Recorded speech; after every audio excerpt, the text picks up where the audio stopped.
बड़ी अपडेट, शिव शक्ति की लड़ाई कान्हा की नगरी पर आई। मथुरा से बड़ी खबर आपको बताएं, श्री कृष्ण जन्मभूमि मामले पर आज सुनवाई होनी है। ये बड़ी अपडेट आपको बता रहे हैं। श्री कृष्ण जन्मभूमि की 13.37 एकड़ भूमि के मामले में सुनवाई होनी है। मथुरा जिला जज की अदालत में सुनवाई होगी। अधिवक्ता और लॉ स्टूडेंट्स की याचिका पर सुनवाई होनी है। सबसे बड़ी खबर मथुरा से आपको बता रहे हैं। 7 law students, Delhi Lucknow high court के 4 अधिवक्ताओं की याचिका है। याचिका में श्री कृष्ण जन्मभूमि की 13.37 एकड़ जमीन का दावा किया गया है।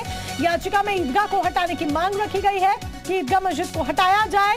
कोर्ट ने जमीन के मालिकाना हक संबंधी कागज पेश करने के लिए कहा था। तो इस वक्त की बड़ी अपडेट आपको बता रहे हैं, चूंकि दावा किया जा रहा है कि जो शाही ईदगाह मस्जिद है वहीं पर कारागार में कृष्ण जी का जन्म हुआ था और ऐसे में उसे खाली कराने की मांग की जा रही है एक पक्ष की तरफ से, और उसी को लेकर ये जो सुनवाई है वो होनी है।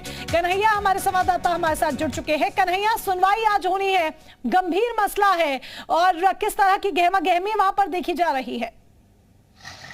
देखिए, काफी गंभीर मामला है और ऐसे में न्यायालय में लगातार एक के बाद एक कई याचिकाएं लगी हुई हैं और आज जो याचिका है वो शैलेंद्र सिंह की याचिका है जिस पर सुनवाई होगी, जिसमें शैलेंद्र सिंह और करीब 5 लॉ स्टूडेंटों ने ये याचिका दायर की है और जिला जज की अदालत में पूरे मामले की सुनवाई होगी। जो याचिकाकर्ता है उनका कहना है कि श्री कृष्ण जन्मभूमि की 13.37 एकड़ भूमि को अतिक्रमण मुक्त कराया जाए और जो पास में जो शाही ईदगाह बनी है वो अवैध तौर पर बनी गई है और उसे हटाया जाए। ऐसे में पूरे मामले में न्यायालय सुनवाई करेगा। करीब 11 बजे के बाद पूरे मामले की सुनवाई होगी।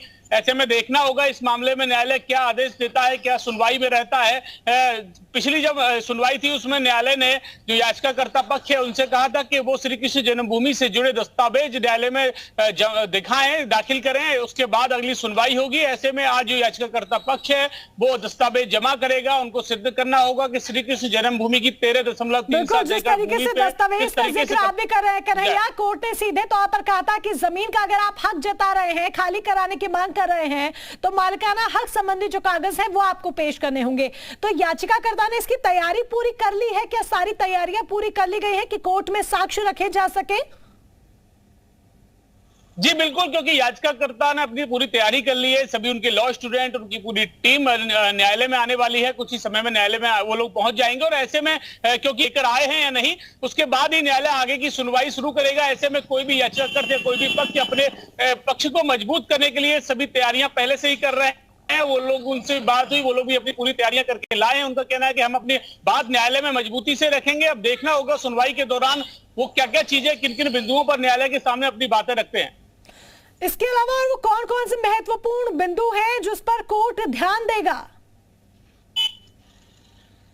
देखिए, सबसे बड़ा महत्वपूर्ण बिंदु है, जिस तरीके से याचिकाकर्ता लगातार सवाल उठाते आ रहे हैं कि श्री कृष्ण जन्मभूमि की 13.37 एकड़ भूमि है और उस पर बगल में जो बनी शाही ईदगाह है उसका निर्माण अवैध है।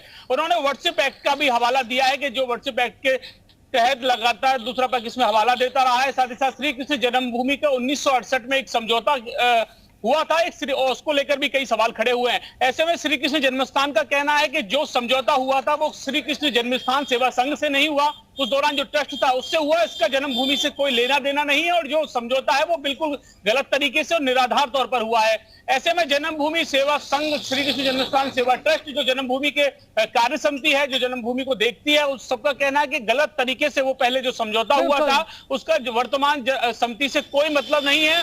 और ऐसे में जन्मभूमि की जो जगह है वो शाही ईदगाह पक्ष द्वारा अतिक्रमण करके रखी है। लगातार हमने उनसे सवाल देखना होगा कि आज जब सुनवाई होगी तब उसके बाद क्या कुछ होता है और कोर्ट का रुख क्या देखने को मिलता है। कन्हैया